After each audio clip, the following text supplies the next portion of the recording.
Dear students, welcome back to the 10th session. So, in the previous session, you have studied, rather, we have discussed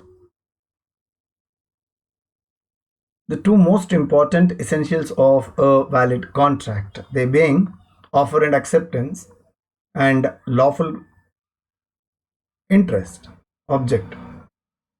Further, we have also covered another very significant aspect called as consideration. And I told you all how important consideration is. Consideration is something in return for which the parties enter into the contract which has not been defined under Indian Contract Act. The Act says it is always up to the parties to decide what they want to enter into the contract, and it is purely the doctrine of privity to contract. It is purely their will and whims and fancies to decide what is it that they want in a contract. However, the law further says nudum pactum, that means a contract without consideration is void. So ಹಿಂದಿನ ಸೆಷನಲ್ಲಿ ನಾವು ಊರ್ಜಿತ ಒಪ್ಪಂದಗಳ ಅವಶ್ಯಕ ಅಂಶಗಳನ್ನ ಚರ್ಚೆ ಮಾಡ್ತಾ ಇದ್ವಿ. ಮೊದಲು 3 ಅಂಶಗಳನ್ನ ಚರ್ಚೆ ಮಾಡಿದ್ವಿ. ಪ್ರತಿಯೊಂದು ಒಪ್ಪಂದಕ್ಕೂ ಒಂದು ಪ್ರಸ್ತಾವ ಇರಬೇಕು, ಒಂದು ಸಮ್ಮತಿ ಇರಬೇಕು, ಕಾನೂನಿನ ಉದ್ದೇಶ ಇರಬೇಕು, ಅದೇ ರೀತಿ ವ್ಯಕ್ತಿಗಳಿಗೆ, ಪಕ್ಷಗಾರರಿಗೆ ಪ್ರತಿಫಲ ಸಿಗಲೇಬೇಕು. ಪ್ರತಿಯೊಂದು ಒಪ್ಪಂದದಲ್ಲೂ ಪ್ರತಿಫಲ ಇರಲೇಬೇಕು ಅನ್ನೋದನ್ನು ನಾವು ವಿಸ್ತೃತವಾಗಿ ಚರ್ಚೆ ಮಾಡ್ತಾ ಬಂದ್ವಿ.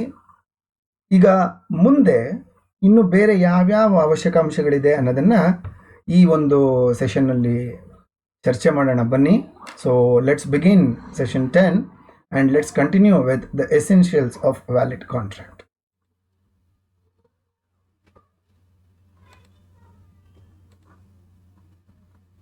Please make a note of the session. Topics are all same, but it is the session number that you people have to remember. It is session number 10.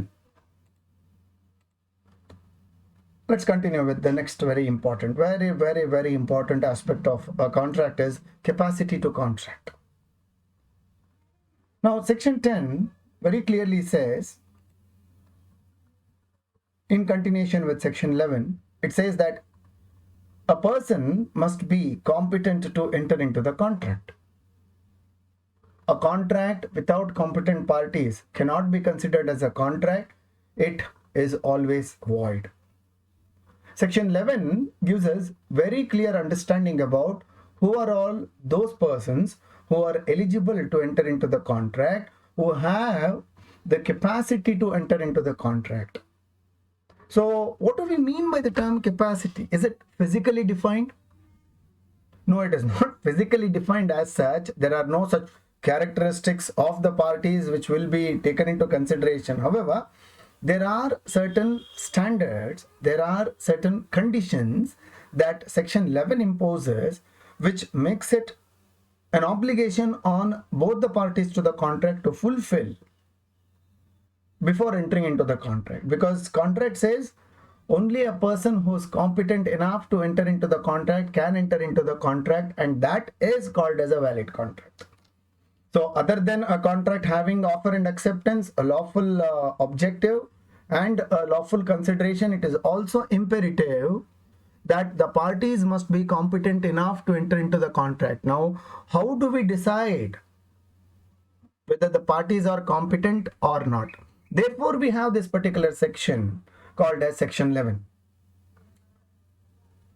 ಪಕ್ಷಗಾರರ ಸಾಮರ್ಥ್ಯ ಅನ್ನೋದು ಕೂಡ ಒಂದು ಅತಿ ಮುಖ್ಯವಾದಂಥ ಒಂದು ಅಂಶ ಆಗತ್ತೆ ಊರ್ಜಿತ ಒಪ್ಪಂದಗಳಲ್ಲಿ. ಹಾಗಾದರೆ ಸಾಮರ್ಥ್ಯ ಅಂದರೆ ಏನು? ಸಾಮರ್ಥ್ಯನ ನಾವು ಯಾವ ರೀತಿ ಅಳಿಯೋದು? ಯಾವ ರೀತಿ ಸಾಮರ್ಥ್ಯನ ಕಾನೂನು ಹೇಳ್ತಾ ಇದೆ ಅಂದಾಗ, ಕಾನೂನಿನ ಪ್ರಕಾರ ವ್ಯಕ್ತಿಗಳಿಗೆ ಒಂದು ಒಪ್ಪಂದಕ್ಕೆ ಬರಬೇಕು ಅನ್ನೋದಾದರೆ, ಒಂದು ಒಪ್ಪಂದ ಮಾಡ್ಕೋಬೇಕು ಅನ್ನೋದಾದರೆ, 2 ಅಥವಾ 3 ಜನ, ಎಷ್ಟು ಜನ ವ್ಯಕ್ತಿಗಳು ಆ ಒಂದು ಒಪ್ಪಂದದಲ್ಲಿರ್ತಾರೆ ಅಷ್ಟು ಜನಕ್ಕೂ ಸರಿಸಮಾನವಾದ ಸಾಮರ್ಥ್ಯ ಇರಬೇಕಾಗ್ತದೆ. ಸಾಮರ್ಥ್ಯ ಮತ್ತು ನಾವು ಯಾವುದ್ರಲ್ಲಿ ಹೇಳ್ತೀವಿ? ನಾವು ಸೆಕ್ಷನ್ 11ನಲ್ಲಿ ಸಾಮರ್ಥ್ಯದ ಬಗ್ಗೆ ಹೆಚ್ಚಿಗೆ ಅರ್ಥ ಮಾಡ್ಕೊಳ್ತೀವಿ. So let us move on to section 11 which tells us very clearly how is this competence of a party is decided. Now section 11 says that every person is competent to enter into the contract if three most important conditions are given by section 11. If he has attained the age of majority.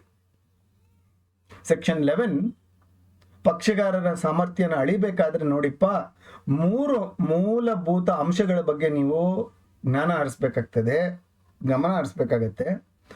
ಆ 3ರಲ್ಲಿ ಮೊದಲನೇದಂತ ಒಂದು condition ವ್ಯಕ್ತಿಗಳಿಗೆ ಪ್ರಾಪ್ತ ವಯಸ್ಕರಾಗಿರಬೇಕು. both the parties must have attained the age of majority. ನೋಡಿ, ಇಲ್ಲಿ majority ಅಂದ್ರೆ ಏನು? According to Indian Minorities Act, any person who has not yet attained the age of 18 if he is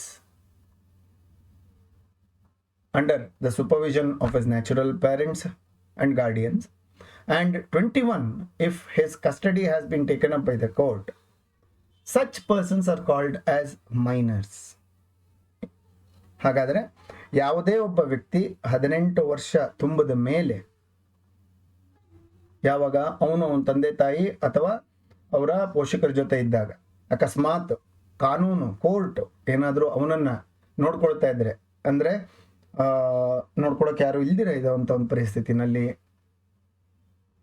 ತಬ್ಬಲಿಯಾದಂಥ ಒಂದು ಸಂದರ್ಭದಲ್ಲಿ ಕಾನೂನೇ ಕೂಡ ಆ ಮಗು ನೋಡ್ಕೊಳ್ಳೋ ಜವಾಬ್ದಾರಿಯನ್ನು ತಗೊಳುತ್ತೆ.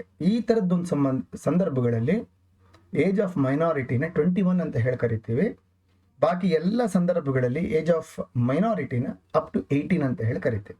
So who is a major? Any person who has attained the age of 18 and 21 in certain circumstances is called as a major, and all those persons who are below the age of majority are called as minors, ಅಪ್ರಾಪ್ತ ವಯಸ್ಕರು. So ಮೊದಲನೇ condition ಏನು? he should have attained the age of majority. ಎರಡನೇದು ಅತಿ ಮುಖ್ಯವಾದಂಥ ಇನ್ನೊಂದು condition ಏನು? If he is of sound mind. ಯಾವುದೇ ಒಬ್ಬ ವ್ಯಕ್ತಿ ಒಂದು ಕಾಂಟ್ರಾಕ್ಟ್ಗೆ, ಒಂದು ಒಪ್ಪಂದಕ್ಕೆ ಬರಬೇಕು ಅನ್ನೋದಾದರೆ ಅವನ ಮನಸ್ಥಿತಿ ಆರೋಗ್ಯಕರವಾಗಿರಬೇಕು. ಉತ್ತಮನೋ ಅಥವಾ ನಾವು ಅದರ ಬಗ್ಗೆ ಮಾತಾಡ್ತಾ ಇಲ್ಲ, ಆರೋಗ್ಯವಾಗಿರಬೇಕು, ಸ್ವಸ್ಥ, healthy, mentally he should be healthy ಅಂತ ಹೇಳಿ ಕರಿತೀವಿ. ಮೂರನೇದು ಬಹಳ ಮುಖ್ಯವಾದಂಥ ಇನ್ನೊಂದು ಕಂಡೀಷನ್ ಇಟ್ಟಿದ್ದಾರೆ ಸೆಕ್ಷನ್ 11 ಅಲ್ಲಿ. ಅದ್ಯಾವುದು ಅಂದರೆ, if he is not disqualified from entering into the contract by any other act. ಯಾವುದೇ ಕಾಯಿದೆಯಿಂದ ಅನರ್ಹನೆಂದು ಘೋಷಿಸಲ್ಪಟ್ಟಿರಬಾರದು. So these are the 3 main conditions that are attached, which will decide the competence of the parties who want to enter into the contract. If a party fulfills all these 3 conditions, then he is competent enough to enter into the contract, irrespective of his caste, creed, religion, economic, social, and various other status.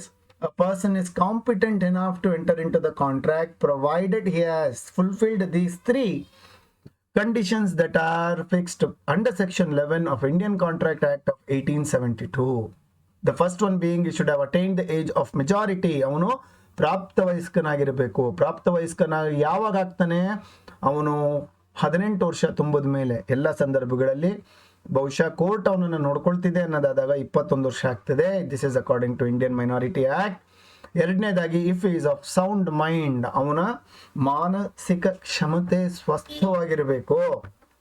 ಮೂರನೇದು, if he is not disqualified. ನೋಡಿ, ದಯವಿಟ್ಟು ಇದನ್ನ ನೀವು observe ಮಾಡಬೇಕಾಗ್ತದೆ. If he is not disqualified from entering into the contract by any other act. ಹಾಗಾದ್ರೆ who are those persons who are incompetent to enter into the contract? ಇವು 3ಕ್ಕೆ opposite ಬರೀರಿ, ಈ 3ಕ್ಕೆ ವಿರುದ್ಧಾರ್ಥ ಬರೀರಿ, ನಿಮ್ಗೆ ಆನ್ಸರ್ ಆಟೋಮೆಟಿಕ್ ಆಗಿ ಸಿಕ್ಬಿಡುತ್ತೆ. Therefore, a person is incompetent to enter into the contract if, ನೋಡಿ, who is competent to enter into the contract? If he has attained the age of majority. Then who is incompetent to enter into the contract? If he is a minor, ಅಪ್ರಾಪ್ತ ವಯಸ್ಕ. ಇದ್ರ ವಿಚಾರವಾಗಿ ನಾನು ಮೊದಲೇ ನಿಮ್ಗೆ ಹೇಳಿದೆ. ಇನ್ನೂ ಒಂದೆರಡು ಅಂಶಗಳು ಹೇಳ್ಬಿಡ್ತೀನಿ, ಕೇಳಿಸ್ಕೊಳ್ಳಿ. ದಯವಿಟ್ಟು ಕ್ಲೀನಾಗಿ ಅರ್ಥ ಮಾಡ್ಕೊಳ್ಳಿ. Any contract with or by a minor is ab initio void ಅಂತ ಹೇಳಿ ಕರಿತೀವಿ. ಅಬ್ ವಿನಿಷಿಯೋ ಅಂದರೆ ಸ್ಟಾರ್ಟಿಂಗಿಂದನೂ ಶುರುವಿಂದನೂ ಕೂಡ ಒಂದು ಅಗ್ರಿಮೆಂಟು, ಒಂದು ಒಡಂಬಡಿಕೆ ಶೂನ್ಯ, ಅದಕ್ಕೆ ಕಾನೂನಿನ ರೀತಿ ಯಾವುದೇ ಮಾನ್ಯತೆ ಅನ್ನೋದಿರೋದಿಲ್ಲ. So any contract that you have entered or any contract that a person has entered who is a minor, then such contract is totally void. ಇಲ್ಲಿ ನೀವು ಒಂದು ವಿಚಾರನ ಗಮನ ಹರಿಸ್ಬೇಕಾಗತ್ತೆ. I am using the word void.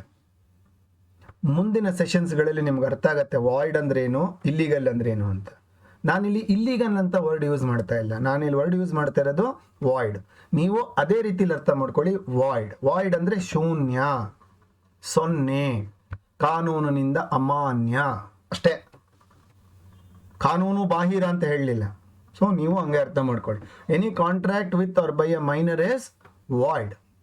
ಯಾಕೆ ಅಂದರೆ court of law ಏನು ಹೇಳುತ್ತೆ, ಇಂಡಿಯನ್ ಕಾಂಟ್ರಾಕ್ಟ್ ಆ್ಯಕ್ಟ್ ಏನು ಹೇಳುತ್ತೆ ಅಂದರೆ, ನಿಮಗೆ ಅಂದರೆ ಬೇರೆ ಯಾವುದೇ ವ್ಯಕ್ತಿಗೆ ಒಬ್ಬ ಅಪ್ರಾಪ್ತ ವಯಸ್ಕನ ಜೊತೆ ಒಂದು ಒಡಂಬಡಿಕೆನ ನಾವು ಅವಕಾಶ ಮಾಡಿಕೊಟ್ಬಿಟ್ರೆ ಆ ಅಪ್ರಾಪ್ತ ವಯಸ್ಕನನ್ನ ದುರುಪಯೋಗ ಪಡಿಸ್ಕೊಂಡ್ಬಿಡ್ಬೋದು ಅನ್ನೋದು ಕಾನೂನಿಗೆ ಭಯ ಇದೆ. The court of law sincerely believes that if it allows a minor to enter into the contract, then other parties may try to obtain an unfair advantage over that minor who may not have been exposed to real world. He may not have that particular thinking capacity to decide what is good and what is bad to him. So unnecessarily he may be put under difficulty. Therefore the law says any contract with a minor, ಅಂದ್ರೆ ನೀವು ಒಬ್ಬ ಅಪ್ರಾಪ್ತ ವಯಸ್ಕನ ಜೊತೆ contract ಹೋಗೋದು, any contract by a minor, ಒಬ್ಬ ಅಪ್ರಾಪ್ತ ವ್ಯಕ್ತಿಯೇ ಇನ್ನೊಬ್ಬ ವ್ಯಕ್ತಿ ಜೊತೆ ಒಡಂಬಡಿಕೆಗೆ ಹೋಗೋದು, ಎರಡೂ ಕೂಡ ಕಾನೂನಿನ ದೃಷ್ಟಿನಲ್ಲಿ ಅಮಾನ್ಯ. ಇದ್ರ ಬಗ್ಗೆ ತುಂಬಾನೇ ಕೇಸ್ಗಳಿದಾವೆ, ತುಂಬಾನೇ ಉದಾಹರಣೆಗಳಿದಾವೆ ನಮಗೆ. ಮೊಹಿರಿ ಬಿವಿ ವರ್ಸಸ್ ಧರ್ಮದಾಸ್ ಘೋಷ್ ಅಂತ ಒಂದು ಅತ್ಯಂತ ಉತ್ತಮ ಅಂತ ಹೇಳಕ್ ಬರಲ್ಲ, ಅತ್ಯಂತ ಜನಪ್ರಿಯವಾಗಿರ್ತಕ್ಕಂಥ ಒಂದು ಕೇಸ್ ಲಾ ಅಂತ ಹೇಳಿ ಕರಿತೀವಿ. One of the most popular case laws, one of the most case laws that are often used as a landmark to tell about the importance of a minor is Mohiri Biwi versus Dharmodas Ghosh. Now Dharmodas Ghosh happens to be a minor and he enters into a loan agreement with a moneylender. So he borrows huge sums of money from the moneylender by pledging his property. Not pledging, I'm sorry, please forgive me, by mortgaging his immovable property. ಅವನದೊಂದು ಮನೆ ಇರುತ್ತೆ, ಆ ಮನೇನ ಅಡ ಇಟ್ಬಿಟ್ಟು ಒಬ್ಬ ಸಾಲಗಾರರಿಂದ ಸಾಲ ತಗೊಳ್ತಾನೆ. So heal ಬಾರೋ money from a money lender. ಮೊದಲು 8,000 ತಗೋತಾನೆ, ಆಮೇಲೆ 12,000 ತಗೊಳ್ತಾನೆ. So some amount, let us say some amount has been borrowed by this Dharmodas Ghosh, and at the time of entering into that particular loan agreement and mortgage agreement, Dharmodas Ghosh was a minor. After some time, unfortunately, that money lender dies and his wife takes over the business of money lending. While checking all the previous accounts, she would come to this particular transaction that her husband had lent some money to this person. So she goes and requests him to repay the money. Dharmodas Ghosh says, no, I cannot repay, I'm not in a position to repay. So Mohiri Biwi goes and approaches the court of law and files a case against the person. Now in the court of law, Dharmodas Ghosh says that at the time of he entering into the contract and at the time of he borrowing the money, he was a minor. And Mohiri Biwi says, that particular property has been attached to us, so we want that property. The court of law at this particular junction very clearly points out to Mohiri Biwi that look, at the time of entering into the contract, Dharmodas Ghosh happens to be a minor, so all these agreements and contracts that you are talking about is completely void. We can't allow this particular contract to be executed. So ದುಡ್ಡು ಹೋಯ್ತು. What about the mortgage property? Mortgage ಪ್ರಾಪರ್ಟಿನ mortgage ಮಾಡುವಂಥ ಯಾವ ಅಧಿಕಾರನೂ ಧರ್ಮದಾಸ್ ಘೋಷ್ಗೆ ಇರಲಿಲ್ಲ. ಇರ್ದಿರ ಇರೋ ಅಧಿಕಾರನ ಚಲಾಯಿಸ್ಬಿಟ್ಟು ಅವನು ಒಂದು contract enter ಆದ ಅಂದರೆ ಅದಕ್ಕೆ ಮಾನ್ಯತೆ ಅನ್ನೋದೇ ಇರೋದಿಲ್ಲ. ಕೋರ್ಟ್ ಅದನ್ನ ಹೇಳೋದು ಮಾನ್ಯ ಇಲ್ಲ. ಮೊಯ್ರಿ ಬಿ ಹೇಳೋದು ಹೋಗ್ಲಿ ಸ್ವಾಮಿ, ನಾವು ಕೊಟ್ಟಿರೋ ದುಡ್ಡಾದ್ರೂ ವಾಪಸ್ ಕೂಡ ಕೇಳಿ. ನಾವು ಹೇಳಕ್ಕಾಗಲ್ಲ, ಕೋರ್ಟ್ ಆಫ್ ಲಾ ಹೇಳ್ತು. ಅದು ಧರ್ಮನೋ ಅಧರ್ಮನೋ ನಮಗೆ ಗೊತ್ತಿಲ್ಲ, ಆದರೆ ನೀವು ಬಹಳ ಹುಷಾರಾಗಿ ವರ್ತನೆ ಮಾಡಬೇಕಾಗಿತ್ತು. ಅವನ ಏಜನ್ನ ತಿಳ್ಕೊಳ್ಬೇಕಾಯ್ತು. ಯಾಕಂದ್ರೆ ಕಾನೂನಲ್ಲಿ ಬಹಳ ಕ್ಲಿಯರ್ ಆಗಿ ಮೆನ್ಷನ್ ಆಗಿದೆ, ನೀವು ಯಾವುದೇ ಕಾಂಟ್ರಾಕ್ಟ್ ಎಂಟರ್ ಆಗಬಾರ್ದು ಮೈನರ್ ಜೊತೆ ಅಂತ. ಈಗ ಧರ್ಮದಾಸ್ ಘೋಷ್ ತಗೊಂಡಿರೋ ದುಡ್ಡನ್ನ ವಾಪಸ್ ಕೊಡಪ್ಪ ಅಂತ ನಾವು ಹೇಳಿದ್ರೆ ನಾವೇ ಕಾನೂನು ವಿರುದ್ಧ ಮಾತಾಡ್ದಂಗೆ ಆಗತ್ತೆ. Therefore nothing can be done in this particular contract, so this contract is what. ಇದು ಸರಿನಾ ತಪ್ಪ ಆ ಒಂದು ಚರ್ಚೆ ಇಲ್ಲಿ ಬೇಡ. ಆ ಚರ್ಚೆ ಇನ್ನೊಂದು ಕಡೆ ಇದೆ, ಇನ್ನೊಂದು ಟಾಪಿಕಲ್ಲಿ ಇರುತ್ತೆ, ಅದನ್ನ ನಾವು ಮಾಡೋಣ. ಸರಿ ತಪ್ಪು, ನ್ಯಾಯ ಅನ್ಯಾಯ, ಧರ್ಮ ಅಧರ್ಮ, ಇವೆಲ್ಲದಕ್ಕಿಂತ ಮೀರಿ ಒಂದೇನೋ ಇದೆ, ಅದು ಕಾನೂನು. ಸಮಾಜದ ಚೌಕಟ್ಟಲ್ಲಿಗೆ ನಾನು ನೀವು ಬದುಕಬೇಕು ಅನ್ನೋದಾದರೆ ಕೆಲವು ನಿಯಮಗಳನ್ನ ನಾವು ಪಾಲಿಸಲೇಬೇಕಾಗ್ತದೆ. ಸ್ವಾಮಿ ನನಗೆ ಗೊತ್ತಿರಲಿಲ್ಲ ಆ ಕಾನೂನು ಅಂದರೆ ಅದು ನಿಮ್ಮ ಮುಟ್ಟ ಹೇಳ್ತಾನೆ ಆಗತ್ತೆ. ಅದಕ್ಕೆ ನೀವು ಕೋರ್ಟನ್ನು ಜರೆದ್ರೆ ಆಗತ್ತಾ? ಮೊದಲನೇ ಸೆಷನ್ನಲ್ಲಿ ಮೊದಲನೇ ಕ್ಲಾಸಲ್ಲಿ ನಾನು ನಿಮ್ಗೊಂದು ಮಾತು ಹೇಳಿದೆ, ಇಗ್ನೋರೆನ್ಷಿಯಾ ಜ್ಯೂರಿಸ್ ನಾನ್ ಎಕ್ಸ್ಕ್ಯೂಸಡ್. ignorance of law cannot be excused. ನಿಮಗೆ ಗೊತ್ತಿರಬೇಕು. So that is what the court decided. Even today the same law holds good. Any contract with or by a minor is ab initio void. ಹಾಗಾಗಿ a minor cannot have a capacity to enter into the contract. Look at the second one. A person of unsound mind. ನೋಡಿ ಇಲ್ಲೇನಾಯ್ತು, section 11 ಈ ಒಂದು concept ಅಲ್ಲಿ every person is competent to enter into the contract if he is of sound mind. ಅವನು ಬೌದ್ಧಿಕವಾಗಿ ಸ್ವಸ್ಥ ಮನಸ್ಸುಳ್ಳವನಾಗಿದ್ದರೆ ಅವನಿಗೆ ಒಂದು ಒಪ್ಪಂದಕ್ಕೆ ಬರುವಂಥ ಸಾಮರ್ಥ್ಯ ಇರುತ್ತೆ ಅಂತ ಕೋರ್ಟ್ ಆಫ್ ಕಾನೂನು ಹೇಳಿದೆ. Then who is that person who cannot enter into the contract? A person of unsound mind. ಅಸ್ವಸ್ಥ ಮನಸ್ಸು. ಅವನು ಅಸ್ವಸ್ಥ ಮನಸ್ಸು ಅಂದ್ರೆ ಏನು? ಯಾವುದೇ ಒಬ್ಬ ವ್ಯಕ್ತಿಯ ಮನಸ್ಥಿತಿ ಸರಿ ಇಲ್ಲ ಅಂದಾಗ, ಯಾವುದೇ ಒಬ್ಬ ವ್ಯಕ್ತಿಯ ಮಾನಸಿಕ ಆರೋಗ್ಯ ಸರಿ ಇಲ್ದಿರ ಇದ್ದಾಗ ಅಂತಹ ಒಬ್ಬ ವ್ಯಕ್ತಿಗೆ ಮಾನಸಿಕ ಅಸ್ವಸ್ಥ ಅಂತ ಹೇಳಿ ಕರಿತೇವೆ. Any person who is not of sound mind and who is suffering from some mental ailment or any person who is not in a capacity to understand what is being told, and if he is not in a position to decide what is good or bad, andre rational decision making anta heli kariತೀವಿ. If a person does not have the rational mindset, then that person is called as person of unsound mind. ಮೂರು ವಿಧಗಳಲ್ಲಿ person of unsound ಮೈಂಡ್ನ ನಾವು ನೋಡ್ಬೋದಾಗಿದೆ students. ಮೊದಲನೇದಾಗಿ ಲೂನಟಿಕ್. ಕ್ಷಮಿಸಿ, ಒಂದು ಪದ ಹೇಳ್ತೀನಿ, ಅರೆ ಹುಚ್ಚ ಅಂತ. A lunatic is a person who is suffering from temporary mental ailment. ಅರೆ ಹುಚ್ಚ ಆ ಒಂದು ಪದದ ಬಗ್ಗೆ ಬಳಸೋ ಬಗ್ಗೆ ಕ್ಷಮೆ ಇರಲಿ, ಯಾಕಂದ್ರೆ ಅದು ಬಹಳ ಒರಟಾಗಿದೆ ಆ ಒಂದು ವರ್ಡ್, ಕ್ಷಮಿಸಿ.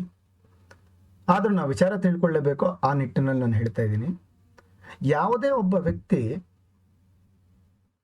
ಟೆಂಪ್ರರಿ ಮೆಂಟಲ್ ಇಲ್ನೆಸ್ಸಿಂದ ಬಳಲ್ತಾ ಇದ್ರೆ, ಅಂದರೆ ವಾಸಿ ಮಾಡಬಹುದಾದಂತಹ ಮಾನಸಿಕ ಕಾಯಿಲೆಯಿಂದ, ವಾಸಿ ಮಾಡಬಹುದಾಗಿರುವಂತಹ ಮಾನಸಿಕ ಕಾಯಿಲೆಗಳಿಂದ ನರಳುತ್ತಾ ಇದ್ದರೆ ಅಂತ ಒಬ್ಬ ವ್ಯಕ್ತಿಗೆ ನಾವು ಹರೆ ಹುಚ್ಚ ಅಂತ ಹೇಳಿ ಕರಿತೀವಿ, ಅಥವಾ ಮಾನಸಿಕ ರೋಗಿ ಅಂತ ಹೇಳಿ ಕರಿತೀವಿ. What are the examples of lunacy? It can be a fatal accident or a damage that has happened to the brain. Accident ಆಗಿರ್ಬೋದು, ಕೆಲವು ದಿನಗಳು ಅಥವಾ ಕೆಲವು ಸಂದರ್ಭಗಳಲ್ಲಿ ಅವನ ಥಾಟ್ ಪ್ರೋಸೆಸ್ನ ಮರ್ತಿರ್ಬೋದು, ಅಥವಾ ಕೆಲವೊಂದು ರೋಗಗಳು ಅಂತ ಬರ್ತವೆ, ಇನ್ಸೋಮ್ನಿಯಾ ಅಂತ ಹೇಳಿ ಕರಿತೀವಿ, ಮರವಿನ ರೋಗ, ಅಥವಾ ಕೆಲವೊಂದು ಸಮಸ್ಯೆಗಳಿರ್ತವೆ ಒಬ್ಬ ಮನುಷ್ಯನಿಗೆ, who suffers from intermittent intervals between sanity and insanity. ಸ್ವಸ್ಥತನಕ್ಕೂ ಹುಚ್ಚುತನಕ್ಕೂ ಮಧ್ಯದಲ್ಲಿ ಒಬ್ಬ ವ್ಯಕ್ತಿ ತೊಯ್ದಾಡ್ತಾ ಇರ್ತಾನೆ. ಅವನ ಮಾನಸಿಕ ಸ್ಥಿತಿ ಆ ರೀತಿ ಇರುತ್ತೆ. ಅಂತ ವ್ಯಕ್ತಿನ ನಾವು ಗುಣಪಡಿಸ್ಲೂಬಹುದು, ಗುಣಪಡಿಸಕ್ ಆಗದಿರನೂ ಇರ್ಬೋದು. ಸೊ ಈ ರೀತಿಯಾಗಿರ್ತಕ್ಕಂಥ ಎಲ್ಲ ರೋಗಿಗಳಿಗೆ ನಾವು ಲೂನೆಟಿಕ್ಸ್ ಅಂತ ಹೇಳಿ ಕರೀತೀವಿ. ಕಾನೂನು ಏನು ಹೇಳುತ್ತೆ? Any contract with a lunatic at the time of the lunacy is completely void. ಒಬ್ಬ ಮಾನಸಿಕ ರೋಗಿ ತನ್ನ ಪ್ರಜ್ಞಾವಸ್ಥೆನ ಪರಿಪೂರ್ಣವಾಗಿ ಕಳೆದುಕೊಂಡಿರ್ತಕ್ಕಂಥ ಒಂದು ಸಂದರ್ಭದಲ್ಲಿ ಅವನ ಕಾಂಟ್ರಾಕ್ಟ್ ಎಂಟರ್ ಆಗಂಗಿಲ್ಲ. ಅದೇ ಒಬ್ಬ ಮಾನಸಿಕ ರೋಗಿ ಪೂರ್ತಿ ಸ್ವಸ್ಥವಾಗಿ ಅವನು ವೈದ್ಯಕೀಯ ಟ್ರೀಟ್ಮೆಂಟ್ ತಗೊಂಡು ಅವನು ಸರಿ ಹೋಗ್ಬಿಟ್ರೆ, ಅವನು ಹುಚ್ಚು ಗುಣ ಆದರೆ ಅಂಥವನು ಖಂಡಿತವಾಗೂ ಕಾಂಟ್ರಾಕ್ಟ್ ಎಂಟರ್ ಆಗ್ಬೋದು. ಯಾಕೆಂದ್ರೆ ಇದು ಟೆಂಪ್ರರಿ. ಒಮ್ಮೆ ಆ ಕಾಯಿಲೆ ಗುಣವಾದ ಮೇಲೆ ಅವನು ಮಾಮೂಲಿಯಾಗಿರ್ತಕ್ಕಂಥ ಮನುಷ್ಯ ಆಗ್ತಾನೆ. ಅವನ ಆರೋಗ್ಯನೂ ಕೂಡ ಚೆನ್ನಾಗಿರುತ್ತೆ. ಅವನ ಆರೋಗ್ಯ, ಅವನ ಮಾನಸಿಕ ಸ್ಥಿತಿ ಚೆನ್ನಾಗಿದ್ದಾಗ ಅವನು ಕಾಂಟ್ರಾಕ್ಟ್ಗೆ ಎಂಟರ್ ಆಗ್ಬೋದು. ಸರ್, ಯಾರು ಇದನ್ನು ಡಿಸೈಡ್ ಮಾಡ್ತಾರೆ? ಮಾನಸಿಕ ಆಸ್ಪತ್ರೆಗಳಿರ್ತಕ್ಕಂಥ ಡಾಕ್ಟರ್ಗಳು. ಅವರು ಒಂದು ಸರ್ಟಿಫಿಕೇಟ್ ಕೊಡ್ತಾರೆ, ಫಿಟ್ನೆಸ್ ಸರ್ಟಿಫಿಕೇಟ್. ಆ ಫಿಟ್ನೆಸ್ ಸರ್ಟಿಫಿಕೇಟ್ ತೊಗೊಂಡವನು ಕಾಂಟ್ರಾಕ್ಟ್ ಎಂಟರ್ ಆಗ್ಬೋದು. ಆಗಬಾರ್ದು, ಅಥವಾ ಒಂದು ಸತಿ ಮಾನಸಿಕ ರೋಗಿ ಆಗ್ಬಿಟ್ರೆ ಅವನು ಯಾವಾಗಲೂ ಹಾಗೆ ಇರ್ತಾನೆ, ಅದು ಖಂಡಿತ ತಪ್ಪು. ನಾವು ಆ ರೀತಿಯಾಗಿ ಯಾವುದೇ ಒಂದು ಪ್ರಾಬ್ಲಮ್ ಇರೋದು. ಓಕೆ, ಕೊನೆಯದಾಗಿ ಎರಡನೇದಾಗಿ ಈಡಿಯಟ್ ಅಂತ ಹೇಳಿ ಕರಿತೀವಿ, ಹುಚ್ಚ. ಒನ್ಸ್ ಅಗೇನ್ ದಯವಿಟ್ಟು ಕ್ಷಮಿಸಬೇಕು, ಈ ವರ್ಡ್ಸ್ನ ಯೂಸ್ ಮಾಡ್ತಾ ಇದ್ದೀನಿ. An idiot is a person. ನಾಳೆ ದಿನ ಈ ಪದ ಉಪಯೋಗ ಮಾಡ್ಬೇಕಾದ್ರೆ ಸ್ವಲ್ಪ ಯೋಚನೆ ಮಾಡಿ. An idiot is a person who has last his mental capacities permanently owing to some mental disability or mental disease. It could once again be a fatal accident to the brain where he has lost all his capacity to think, or it can be certain incurable diseases such as schizophrenia, or there are several other neurological disorders that cannot be cured. So when a person is diagnosed that he cannot be cured, then he will be termed as an idiot, and an idiot cannot enter into a contract. He is completely stopped from entering into the contract. What about all those contracts that he has already entered? All those contracts that he has already entered becomes ab initio void, totally void. We have the third category of people who are suffering from unsound mind, and they are intoxicated persons. Any drunken person or any person on whom there is a sort of an impact of any such narcotic substances cannot or will not be permitted to enter into the contract. So these three categories of persons are called as persons of unsound mind. Matte innondu sati heltini, who is a person of unsound mind? A person of unsound mind refers to a person who does not know and cannot understand what is being told, and who cannot take a rational decision making. Any person who is suffering from any mental ailment is called as a person of unsound mind, and this person of unsound mind is classified into three different categories. The first one is called as lunacy or a lunatic. A lunatic is a person who suffers from temporary mental illness, and he keeps suffering from intermittent intervals between sanity and insanity. Once when he is cured of that particular disease, he is very much eligible to enter into the contract. An idiot is a person who has lost his mental capacities permanently and does not have any chance of recovery, and that person cannot enter into the contract. And the third category refers to a person who is intoxicated. So at the time of that intoxication, he cannot enter into the contract, and once when that thing has come down, he can always enter into the contract. Sir, ಇದೆಲ್ಲ prove ಮಾಡೋದು ಯಾರು? It is to be proved by the parties themselves. Onus of proof ಅಂತ ಹೇಳಿ ಕರೀತೀವಿ. Let us look at the third very important category, which will tell us why a person is not competent to enter into the contract. A person who is disqualified to enter. ಬಹಳ ಆಶ್ಚರ್ಯವಾಗಿದೆಯೇ? ಕಾನೂನು ಒಬ್ಬ ವ್ಯಕ್ತಿನ ತಡೆಯುತ್ತಾ, ಬರಬೇಡಪ್ಪ ನೀನು ಕಾಂಟ್ರಾಕ್ಟ್ಗೆ ಅಂತ. ಹೌದು. See, other than Indian Contract Act, there are thousands of other acts, and under certain circumstances, those acts may have disqualified few category of persons from entering into the contract, and such people, such incompetent people cannot enter into the contract because they are disqualified by law. What are the examples? So we have several such examples. For example, diplomats. Who is a diplomat? An official representative of a foreign country, foreign nation, or a foreign king or queen cannot enter into a contract because he is considered as not eligible to enter into the contract.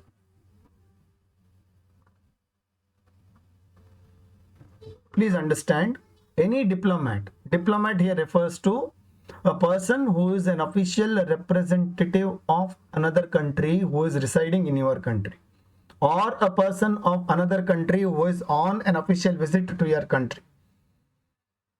A person who is a representative of a foreign government is called as a diplomat, and a diplomat is usually avoided to enter into the contract.